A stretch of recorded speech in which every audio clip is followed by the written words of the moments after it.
luar biasa. Lah, Mas Kluduk, luar biasa, saya sangat mengapresiasi kepada Anda. Nggih, Pak. Gitu, tegese le nyambut gawe bener-bener profesional. Kula niku pun to. Sak Iki sinden joget sampean melu joget. Lho nggih lho, Pak. Niki kok meneng ae. Lah, nuwun sewu kula namung mlebu bagian komentator. nggih. Dados Kula menika guru kula, Pak. Oh. Menika mboten ateges mung meneng tapi ndelok sing marang Mengamati. Nggih, pengamatan. nggih, dados panggung menika yen kula beki kalian Mas Joglo lak kirang Dadi iki prayoga. dicolne joget kula kaya apa? Mengke terus ning omah dituri jogetmu kurang ngene. Nah, nggih. Oh, Saya nggih. nggih, saya Saniki nyanyi dados- pengamat. Oh, nggih. Pramila menika wonten serat nawala ingkang dipun Serat ki nawala, serat ki nawala. Serat ki padha karo nawala. ora beda. Nawala yo serat ki oke nek serat nanas. Nun sewu Mas. Nika saking Pepunden Agung keluarga besar Golkar nyuwun tembang nika Gubuk Asmara. Nika wonten tali asih gangsal 100.000 saking penyanipun oh nggih. Saking keluarga Golkar Bu sinten kala wau? Buatin. Batin. Wah, matur nuwun. Oh, niki sing diparingke niku wau, Mas. Nggih. Monggo dipun tampi. Terus Matur sik Mas. nuwun. Loh. Kok enek isine aja? Sing buka kowe ya. Loh, lah sini kene sampeyan jawab kok. sing nyekel sapa? Aku kan liwat tok. Loh, Amanah lho wi. nun sewu penjan was riyen. Wah, kula ditimbang ora kepenak. Kowe iki Jan was rumiyin saking Batin. Saking Buatin ngersakaken gubuk nggih mugi-mugi saged kinarya panglipur wonten tali asih 500.000. Lah endi? Lho, kula mboten ngertos, Pak. Heh? Mboten ngertos. Lah aku yo iki tak delok yo renek tak buka renek kok. Tuk iki piye, Tuk? Tanggung jawabmu lho. Kowe aja sembrono lho. Kok aku ora ndemek blas wong tak selehke ning kono, sing lungguh ning kono sampean kok. Golek maca kleru engko. Masya Allah, copit. Dengan tali asih 500.000. Kagem kru Madang Karya lah. Nggih. Madang Karya. Nggih. Lah gitu, gangsal 100.000. Ora sembrono lho Mas. Ki nyambut gawe iki duduk sama rendah, berdiri sama tinggi. Nggih, panas lho Ora kok duit iki. Serasip, serumpun, sepenanggungan, ngono lho. Mbok bicek to mek 300 tok. Lho, iki kok mbok gawa? Berarti lho. Lah kowe dadi dagelane korupsi nek dadi pejabat danyo kowe. Coba iki genepe 500. Sumpah mek 300. Ora, wong sing nampa dhuwit kowe ora do nyekel kok gitu Mas ayo. Iki lho maunya. Cobi lho, iki lho, mripatmu ngerti ra? Gangsal 100 kagem tali asih kanca-kanca kru Madang Karya. Lho, iki lho, Madang Karya lho. Ayo jajal. Tok, Mas. Lho, Niki saestu lho aku kula. tulisane 500. Mas Kowe ra ngisini-sini Mas Saya Cahyo. sing malah isine malah Buatin lho engko. Lah iya toh. Waduh. Ora iso, wong ki nyambut gawe aja sok meres kringete kancane. Ngono. Gangsal 100 ingkang dipun serat. Lho, Batin. Lho, kowe ra sembrono lho. Batin. Heeh. Niki nyen pangapunten saestu. Lho, salahmu apa kok iso? Timbang kula dikeroyok dan tambah 200, Bu. Ya ta. Malah dijalukke iki piye kowe iki ra tanggung jawab. Asine lho saya lho. Apa? Saman karo kritik iki padha wae. Nyapa? Aku mbok kon dadi media pengemisan. Lha iki lho renek tulisane apa-apa. Sing goblok ya kowe. Kok ngeyel ya ngopo? Aku ro yo ngeyel wong sepelane ngene iki yo.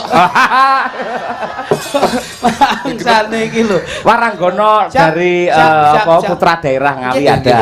Berdua ya, Mbak. Oh, nggih niki. ya, Abang Mbak. bila Berdua makin sekalian. dipun dampingi dengan beliau-beliau ingkang rawuh. Monggo nderek kemawon. Ayo Mbak, berdua. Anu Mbak Yu, monggo Mbak Yu. Nggih nggih putra daerah Ngawi Sembah Nur.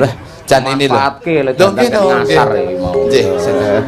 Coba nalongso Zamane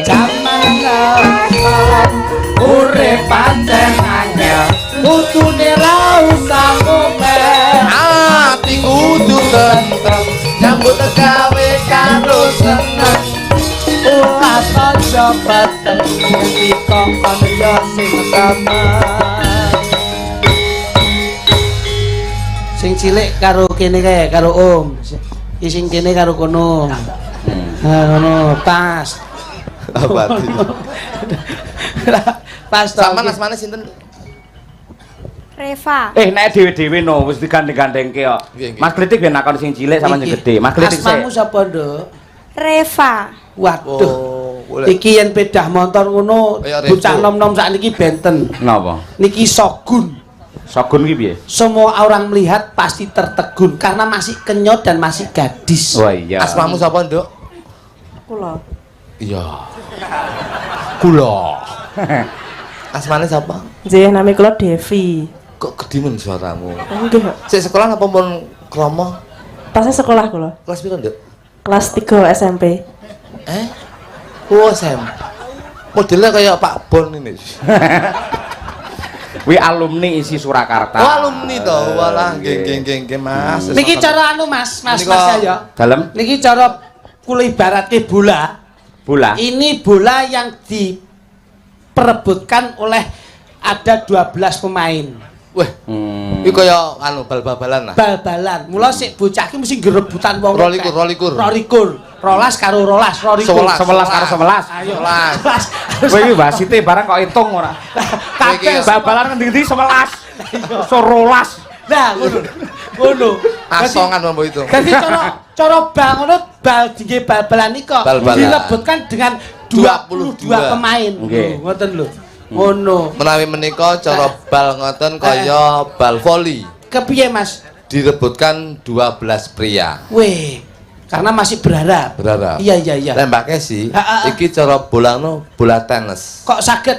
Itu diperebutkan paling tidak ya 2 orang ya kadang 4 orang. Weh, ada ganda, Ada ganda, ada tunggal. ada tunggal. Weh, ya. Menika Seumpama bola no apa Mas? bola golf. Loh. Lah kok iso bola golf? Ditekek mek samplu iki kalau.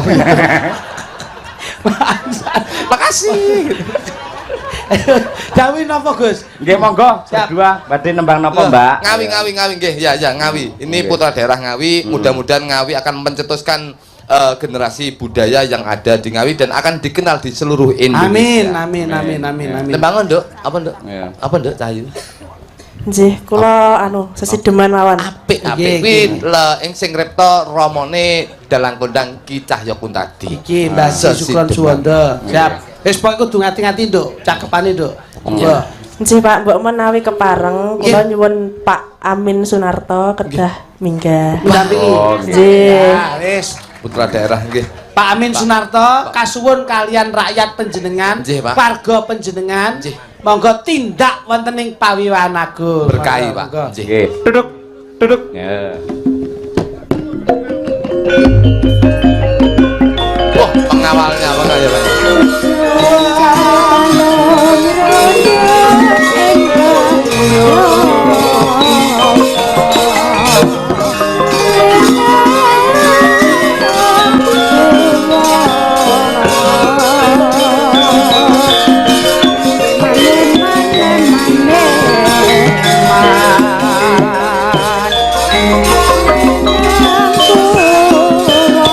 Monggo Pak Amin, monggo. Tindak.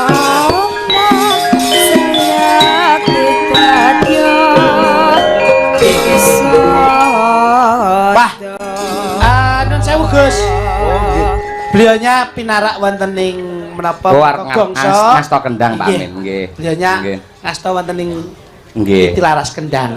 Oh, alah njen Pak Amin. Oh, alah. Recikan titi laras lho. Tak alusne Tilaras. Lah aku kono ya pengendepan nih. Oh iya. Nggih, kula lek ditelarat sik saya menika samar kula lek ngasta wonten ing Titiyoni Gondoyoni. Titiyoni. Bahasane. Mawi bawa Mbak, mumpung Pak Amin sampun lenggah lho. Agem bawa menapa langsung?